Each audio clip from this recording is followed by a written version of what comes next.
믿음은 소유되지 않습니다. 사람들이 늘 착각하고 사는데 꼭 신앙은 말씀 신앙이라서 꼭 양식과 똑같습니다. 아침을 먹고 점심을 먹고 저녁을 먹듯이 말씀은 그때그때 나에게 주는 음성으로 들릴 때 그것이 은혜가 되고 능력이 됩니다. 그래서 성경은 원래 공부하는 게 아닙니다. 제자 훈련을 시키는 거죠. 그래서 말씀을 가지고 삶 속에서 적용하면서 그 말씀이 나에게 구원의 말씀으로만 들리는 것이 아니라 그 말씀이 나의 삶의 열매로, 우리의 삶의 아름다운 열매로 열려질 때 그것을 우리는 믿음 생활이라 그렇게 하는 거죠. 그 성경은 누구에 대해서 얘기하는 거냐? 오직 예수, 그분만을 위해서, 그분만을 향해서 말씀하고 있는 거죠. 그래서 성경은 전부 다 구전으로 내려오는 거예요. 말씀을 이렇게 선포하는 거예요. 그러다가 말씀이 이제 글로 기록이 되어져서 우리에게도 오늘 이렇게 보여지게 되고 들려지게 되는 거죠. 지금도 똑같습니다. 그때마다 말씀을 주의 종이 오늘의 현실과 말씀을 적용해서 어떻게 살 것인가, 어떻게 행할 것인가에 대해서 말씀하고 있는 거죠. 그래서 오늘 여러분 이 신약 성경도 구약에 있는 말씀에 다 재해석이에요. 그래서 우리는 구약을 그림자라고 하고 신약을 실체다 이렇게 얘기를 하죠. 다시 한번 얘기하지만 오늘은 우리는 살아요. 우리는 오늘밖에 없어요. 저와 오늘 여러분에게 주어지는 삶은 오늘밖에 없어요. 지나온 2000년 전의 이야기가 오늘 나의 삶이 되어지고 앞으로 장차 주어질 하나님의 영광이 오늘 나의 삶으로 연결될 때 그것을 신앙이라고 그러고 믿음 생활이라 그렇게 얘기하는 거예요. 오늘 여러분 우리는 말씀을 보고 읽지만 정말 중요한 것은 말씀은 선포하는 능력이 있기 때문에 말씀을 들을 때 믿음이 생겨지고 그 믿음을 통해서 우리는 주의 길을 걸어가게 되는 거죠. 우리는 오늘 말씀을 들으면 그 양식과 같아서 또 우리에게는 새로운 말씀으로 우리에게 다가오게 되고 또 그 말씀을 되새김질하면서 하나님의 기도의 제목으로 삼고 주의 길을 걸어가죠.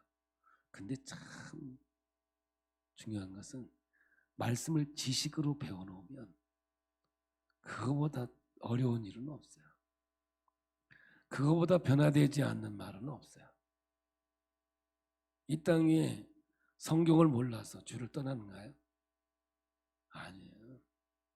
그 말씀이 내게 능력이 되어 있지 않기 때문에 그래요. 그래서 오늘 우리가 예배가 이렇게 중요한 것은 뭐냐면 예배 드릴 때마다 찬양을 하고 기도를 하고 말씀을 선포하고 그 말씀이 내게 은혜가 되고 능력이 될 때 그 말씀이 나를 이끌어가는 생명이 되는 거예요. 근데 이스라엘 백성들에게 있어서 출애굽할 때 얼마나 좋았겠어요. 근데 3일 길을 못 버티죠. 저도 그래요. 저도 20대 때 하나님을 경험했던 정말 죽었다가 살아나는 어마어마한 기적을 경험했는데도 그 당시에는 뭐 그 감정에 이루 말할 수 없죠. 근데 지금은 나에게는 그게 간증으로만 있을 뿐이죠. 지금 주신 말씀이 오히려 내게 더 은혜가 되고 능력이 되고 그 말씀이 내게 삶이 될 때가 더 많은 거예요. 오늘 우리는 말씀을 들을 때 그래서 하나님의 음성으로 들려야 되고 그 말씀이 내게 들려져야 되고 깨달아져야 되는 거예요. 그래서 귀 있는 자는 들을지어다.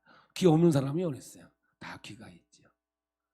그때그때 들려지는 말씀이 내게 능력이 되어야 될 줄로 믿습니다. 지난주의 말씀의 핵심은 누가 크냐의 싸움이었습니다.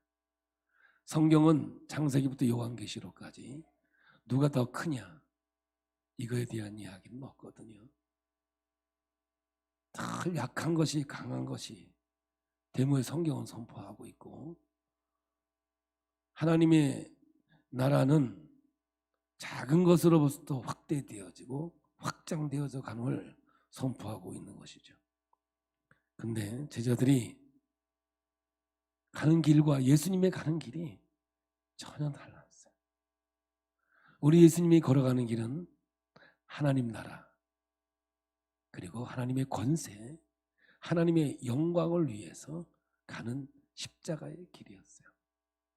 근데 제자들의 길은 뭐냐 하면 박스로마, 힘으로 나라가 다스려지는 로마 시대의 그 문화를 갖고 있고, 힘이 선이 되고 힘이 진리가 되는 그러한 시대에 그들은 같은 생각을 가지고 살았던 거죠.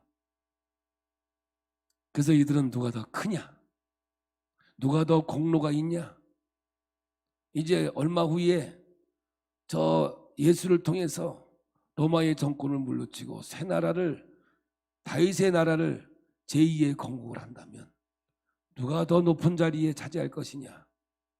우리 예수님은 고난의 길, 십자가의 길, 외로운 그 길을 걸어가시면서 인자에 대해서 말씀하고 있지만, 이 제자들은 전혀 깨닫지 못한 채 자기 생각들만 가지고 주님과 함께 동행을 하고 있었던 겁니다.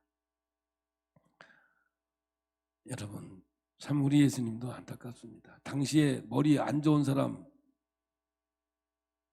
머리 좋은 사람도 많을 텐데, 능력도 많은 사람도 많았을 텐데,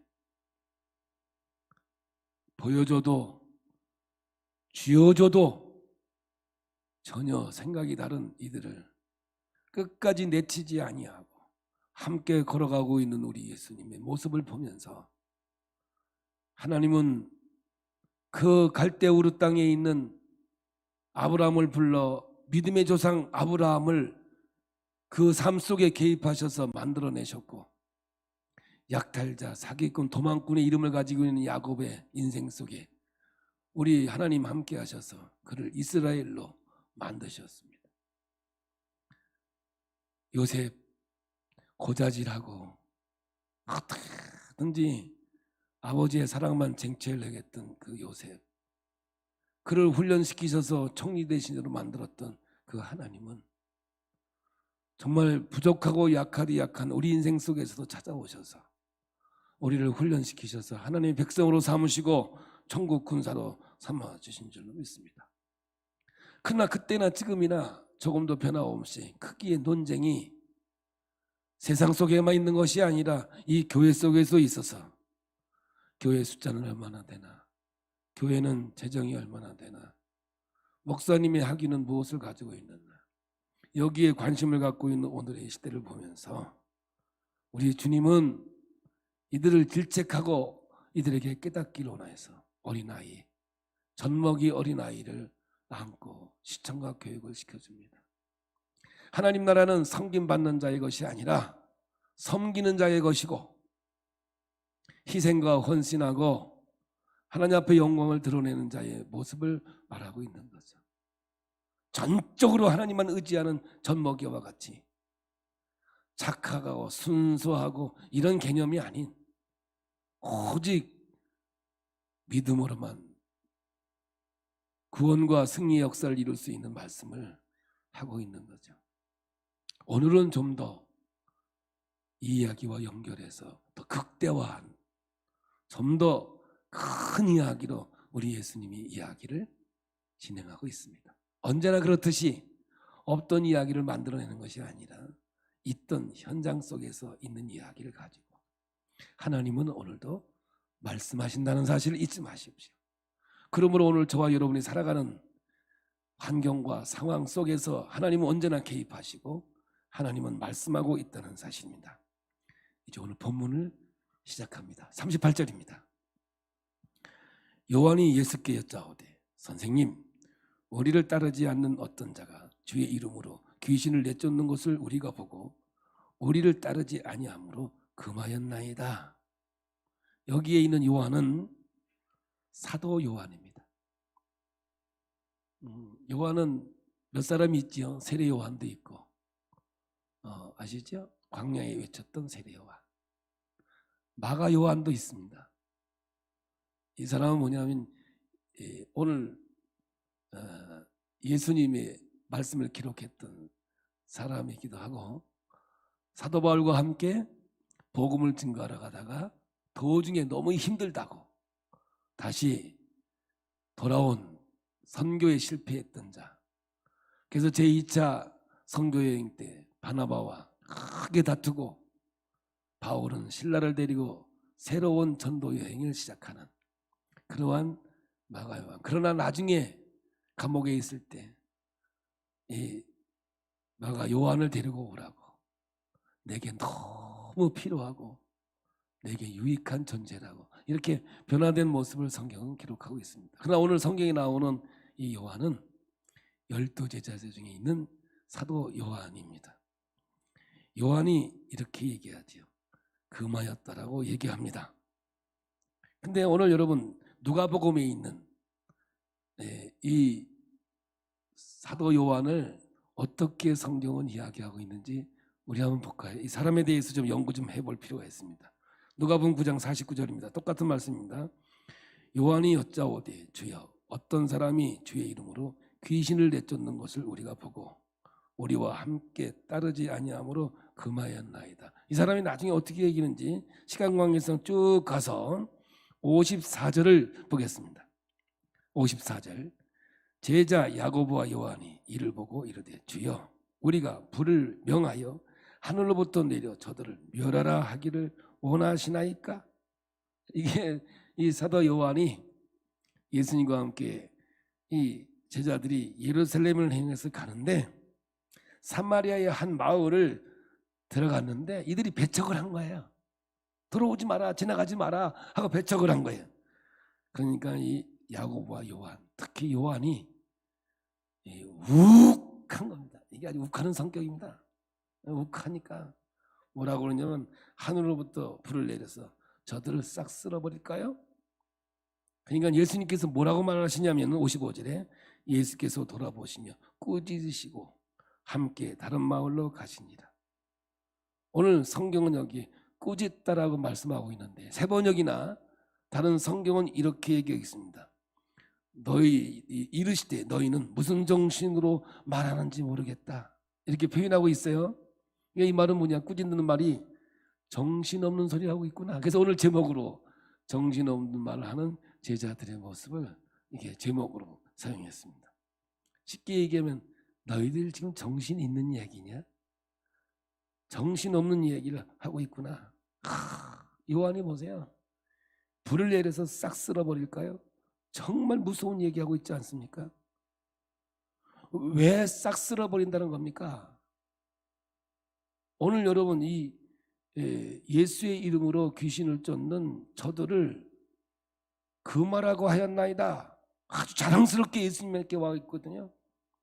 저들은 우리와 함께하는 공동체도 아니고 우리와 생각을 같이 하는 우리 파도 아닌데 감히 우리와 함께하는 자들이 아닌 저들이 예수의 이름으로 귀신을 쫓고 있는데 그거 못하게 막아버렸습니다.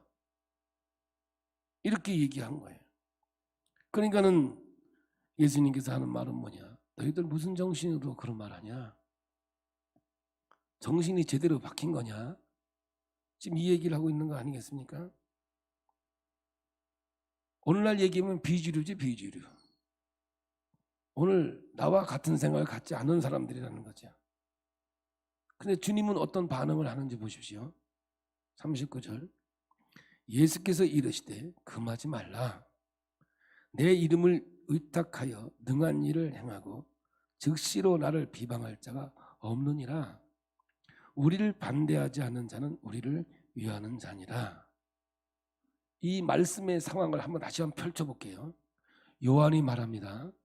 선생님, 우리 조직도 아닌 어떤 사람이 주님의 이름을 팔아서 귀신을 쫓아내고 그럽디다.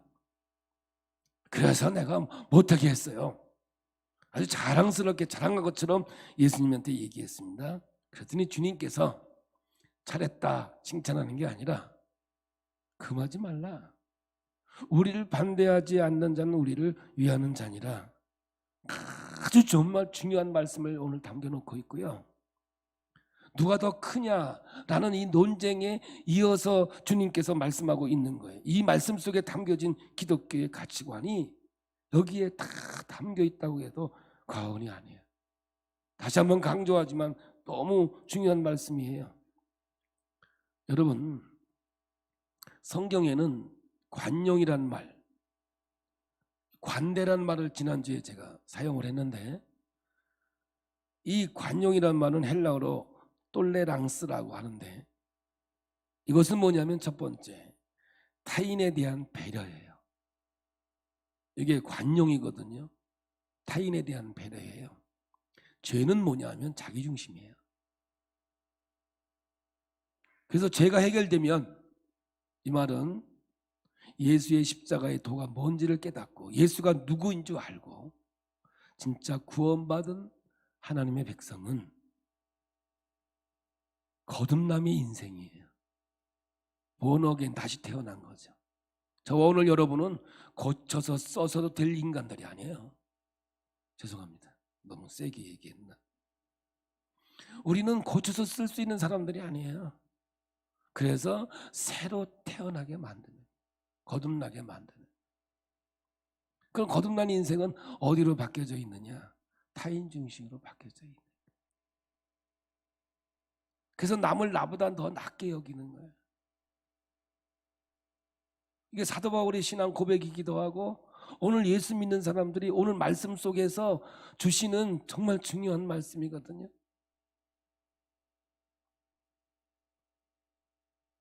정말 구원받은 천국 백성은, 오늘 전국을 살아내는 백성은 자기 중심이 아니라니까.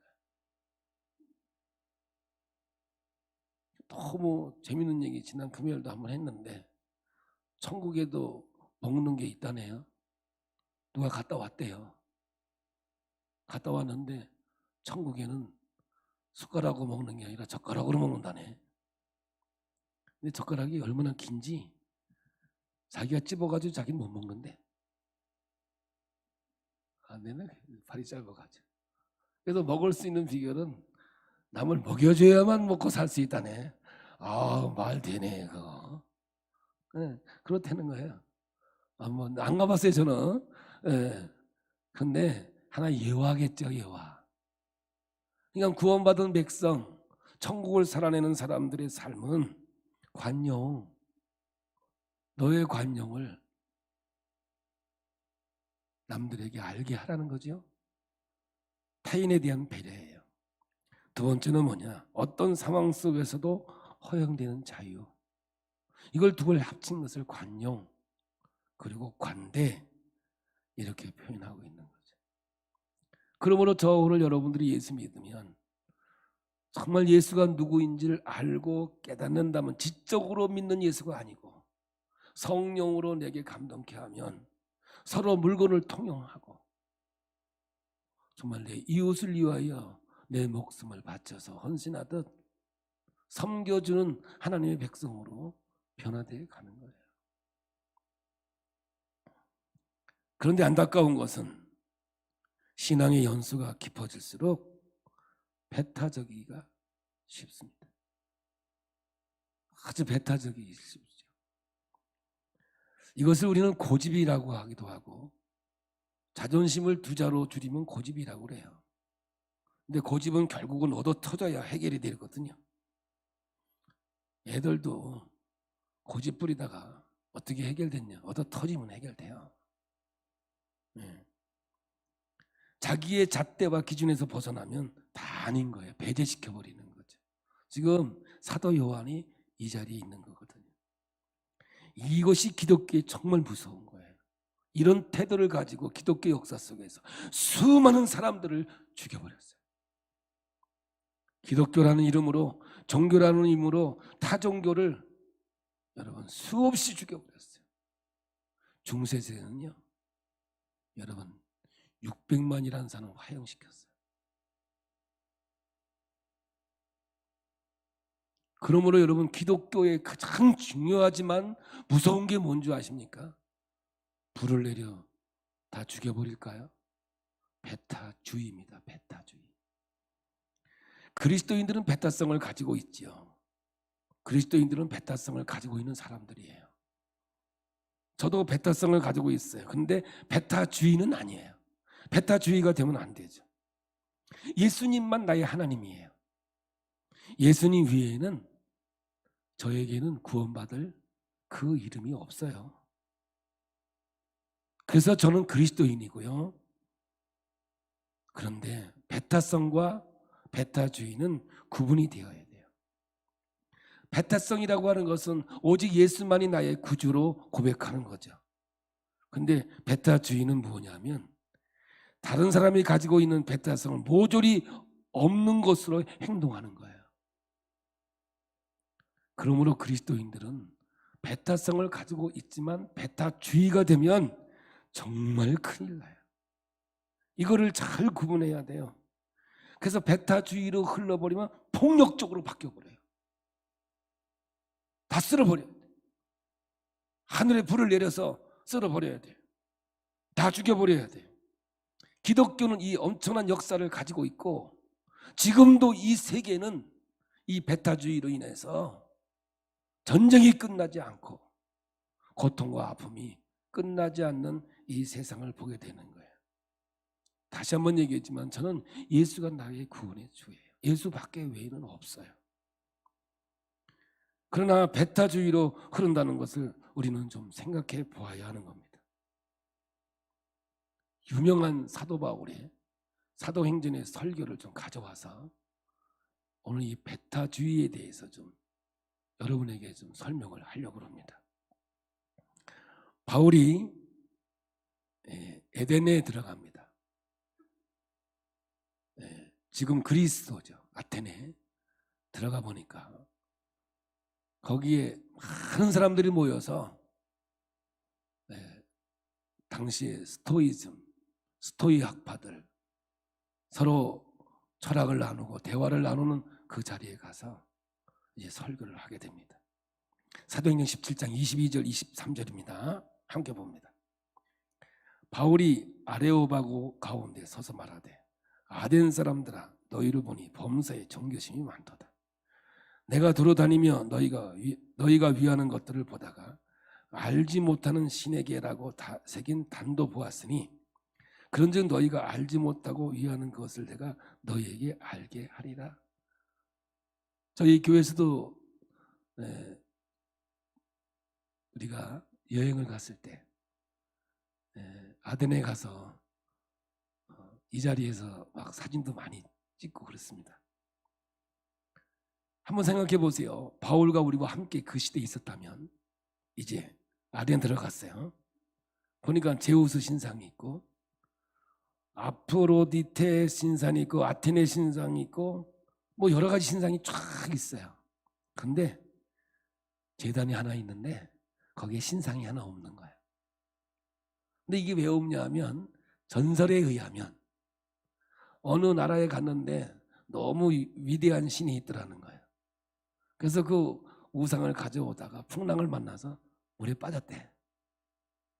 그래가지고 신상은 물에 빠져가지고 이름도 기억이 안 나서 그냥 제단만 만들어 놓고 알지 못하는 신 이렇게 써놨다. 아니 전설의 이야기예요. 근데 그걸 가지고 사도 바울은 지금 설교를 하고 있는 거예요. 어떻게 설교하는지 보세요. 24절입니다. 17장 24절. 우주와 그 가운데 있는 만물을 지으신 하나님께서는 천지의 주제시니 손으로 지은 전에 계시지 아니하시고 또 무엇이 부족한 것처럼 사람의 손으로 성경을 받으시는 것이 아니니 이는 만민에게 생명과 호흡과 만물을 친히 주시는 거. 쭉 내려가서 이제 19절부터 보겠습니다. 19절. 이와 같이 하나님의 소생이 되었은즉 하나님을 금이나 은이나 돌에다 사람의 기술과 고안으로 새긴 것들과 같이 여길 것이 아니니라. 이게 신상들이 너무 많으니까요. 그럼 30절에 알지 못하던 시대에는 누구를 알지 못했어요? 이 예수를 알지 못하던 시대에서는 하나님이 간과하셨거니와 하나님께서 용서해 주시고 사랑으로 대해 주었거니와. 이 말을 가지고 많은 해석을 해요. 어떤 해석을 하느냐 하면 한번 여러분에게 물어볼게요. 아브라함 구원받았을까요? 안 받았을까요? 너무 어려운 얘기를 물어봐가지고. 모세는 구원받았을까요? 안 받았을까요?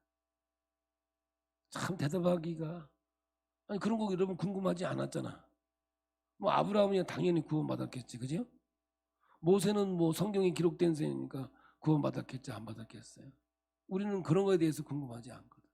그런데 한번 사도행전 16장 30절부터 31절에 어떻게 말씀하시는지 보면요, 그들을 데리고 나가 이르되 선생들이여 내가 어떻게 하여 구원을 받으리까 하거늘 이르되 주 예수를 믿으라. 그리하면 너와 내 집이 구원을 받으리라 하고, 이제 뭐예요? 예수를 믿지 않으면 구원 못 받는 게 돼버렸거든요. 그러면 사도행전 4장 12절에 보면 다른 이로서는 구원을 받을 수 없나니 천하 사람 중에 구원을 받을 만한 다른 이름을 우리에게 주신 일이 없음이라 하였더라. 오직 구원받는 것은, 천국 가는 길은 예수 외에는 없는 거잖아요. 옛날에 저한테 어떤 사람이 물어보더라고요. 세종대왕은 구원받았습니다. 내가 어떻게 알아요 그걸? 근데 오늘 이 말씀을 가지고 우리 신학자들이나 목사들이 많이 얘기해요. 30절에 알지 못하던 시대에는, 이 사도 바울이 지금 이 설교하고 있는 거거든요.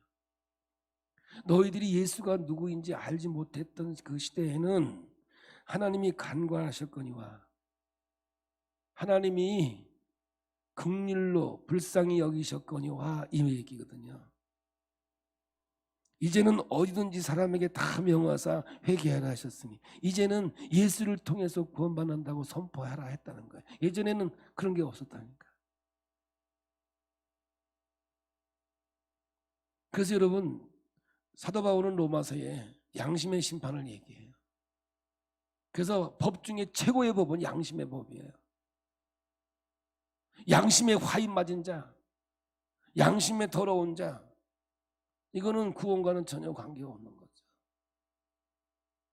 결국은 요한계시록에 가서 보면 선한 행위, 옳은 행실을 말하고 있는 건데, 이게 선한 양심이거든요. 그러나 오늘 우리는 구원은 분명히 이제는 예수 그리스도를 통해서 주신 말씀, 오직 예수만이 우리의 십자가를 통해서 이루어 주신 구원의 대가로 영생을 허락해 주신 것입니다. 우리는 변함없이 흔들림 없이 예수를 믿는 거죠.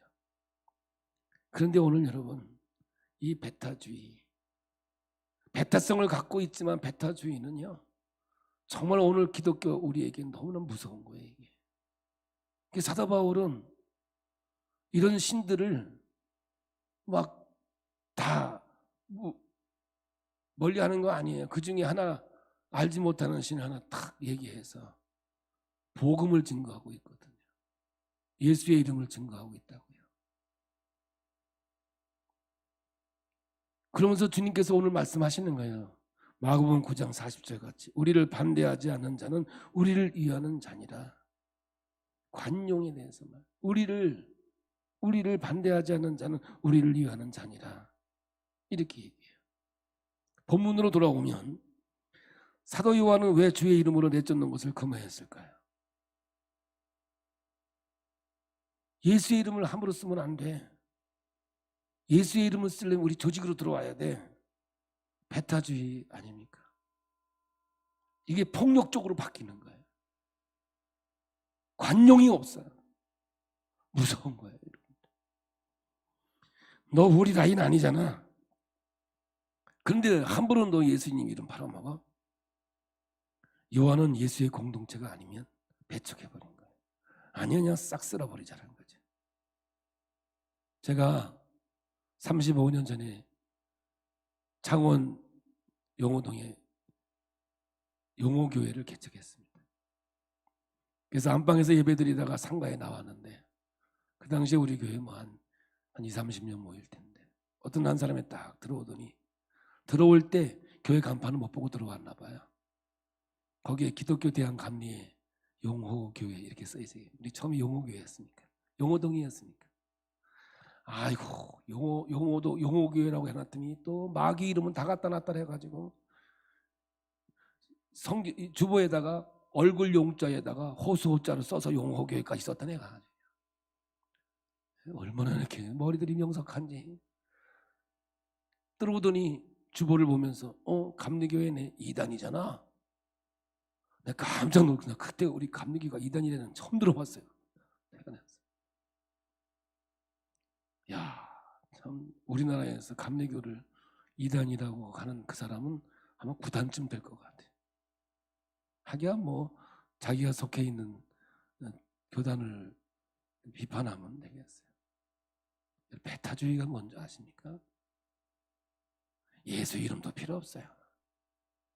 자기하고 같은 교단 아니면 아니고 아닌 거예요. 제가 이번에 부여에 집회를 갔는데 아주 시골이에요. 근데 교회는 108년이 됐어요. 엄청난 게. 거기서 인물도 많이 배출됐다. 자랑도 많이 하시더라고요. 우리 감독의 감독회장도 여기서 나왔다. 그러더라고요. 그 감독님이 여기서 나왔구나. 네, 그랬어요. 그런데 교회는 꽉 찼어요. 꽉 찼는데 내가 나보다 더 젊은 사람이 있으면 손 들어봐. 그래서 57년 미만으로 손 들어. 그랬더니 딱 5사람 손 들더라고요. 다 나보다 형님 누나들이야. 거기 모였는데. 그런데 헌금을 보니까 원래 대선교회인데 대선교회만 있는 게 아니라 옆에 있는 교회들이 몇 교회 있더라고. 그래서 왜 교회가 다르냐 했더니 그게 아니라 부흥회에서 이쪽 저쪽 교회에서 같이 이렇게 연합해서 예배를 드린다고. 제가 어릴 때 생각이 나는 거야. 우리 시골에는 겨울에 부흥회 하면 부흥회를 겨울에만 했어요. 왜냐면 여름에는 농사를 져야 되니까. 그러면 목사님들이 이렇게 모여가지고 이렇게 부흥회를 날짜를 이렇게 주일마다 정해서 이렇게 가지고 저렇게 가지고 품앗이 부흥회를. 그래서 한 겨울에는 뭐 거의 부흥회로 시간을 다 정해서 갈 때가 많습니다.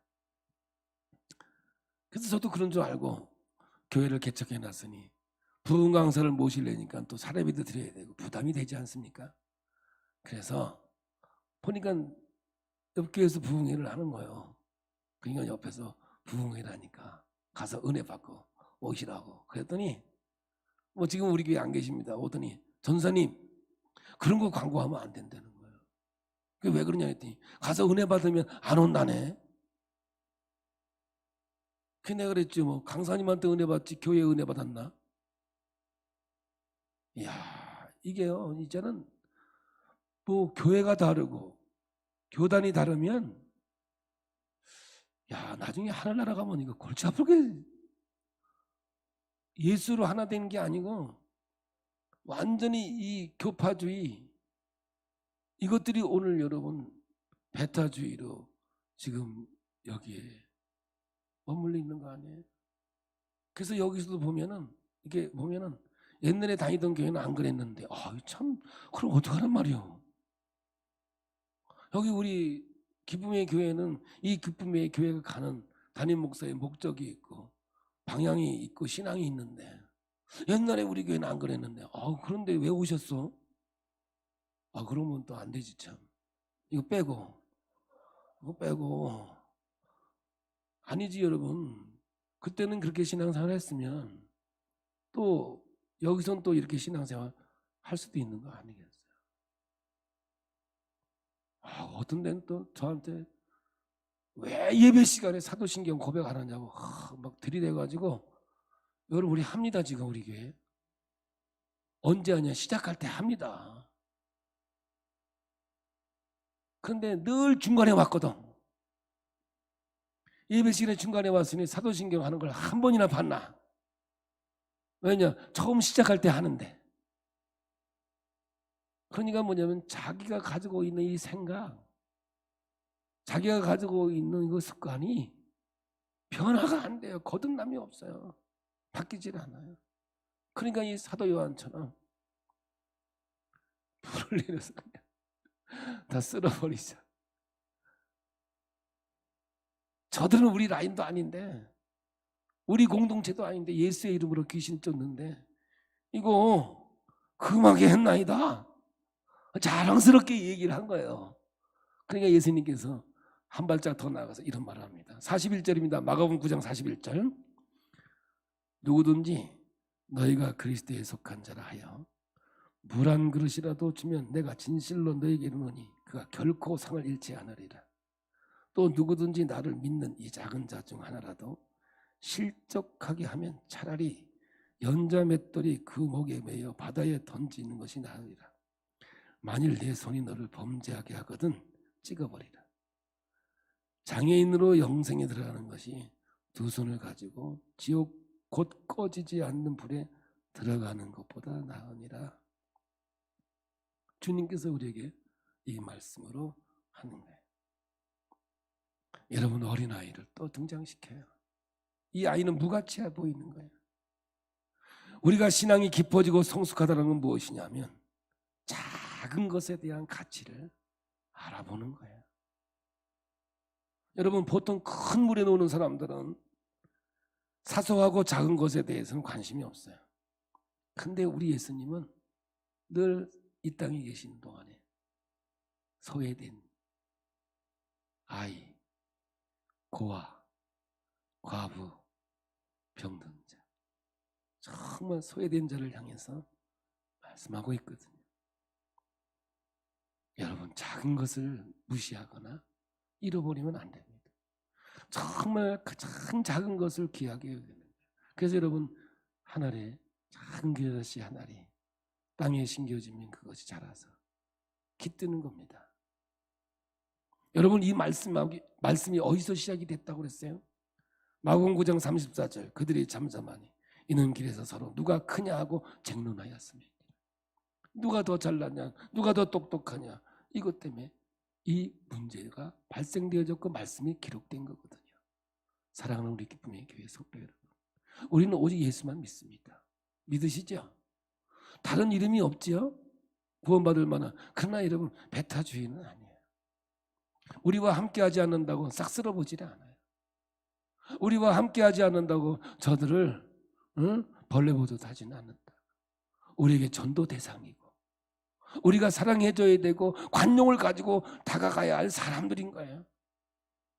스스로 교회에 나올 수 없는 연약한 자들이에요.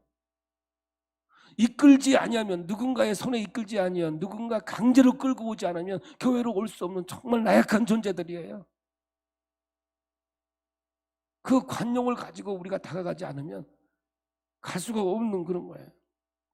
그런데 여러분, 우리 이 사도 요한이, 저는 이 결론으로 어떻게 변화됐는지 여러분 아십니까?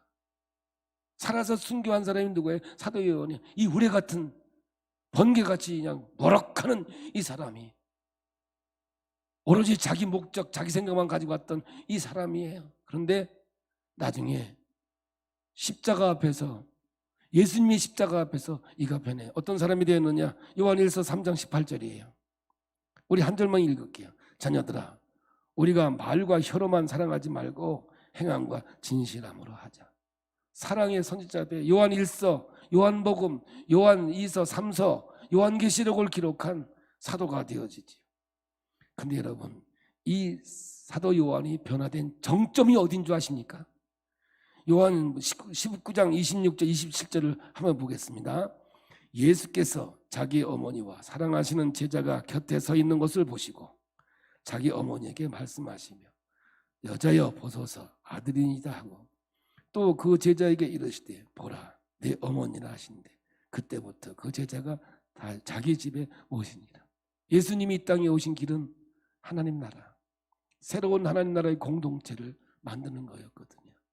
이제 십자가를 통해서 죽으시고 부활을 통하여 새로운 하나님 나라가 만들어지는 거죠. 이때의 가족 공동체가 새롭게 되는 거예요. 보라 당신의 아들입니다. 보라 너의 어머니입니다. 새로운 하나님 나라의 공동체를 우리에게 허락해 주었던 거죠.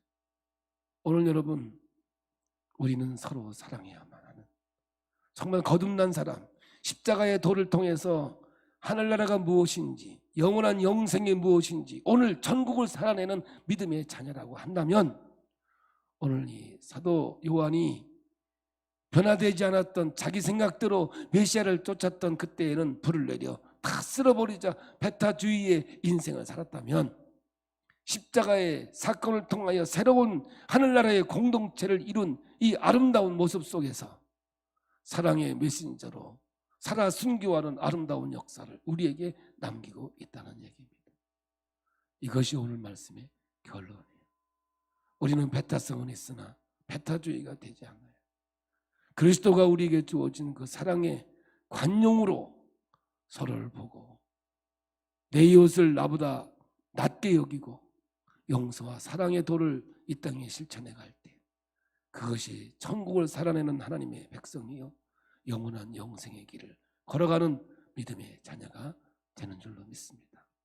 오늘 이 한 주간도 이 말씀을 되새김질하면서 이 사랑의 공동체 안에서 주의 길을 걸어가는 하나님의 자녀가 되길, 기쁨의 식구가 되길 예수의 이름으로 축복합니다.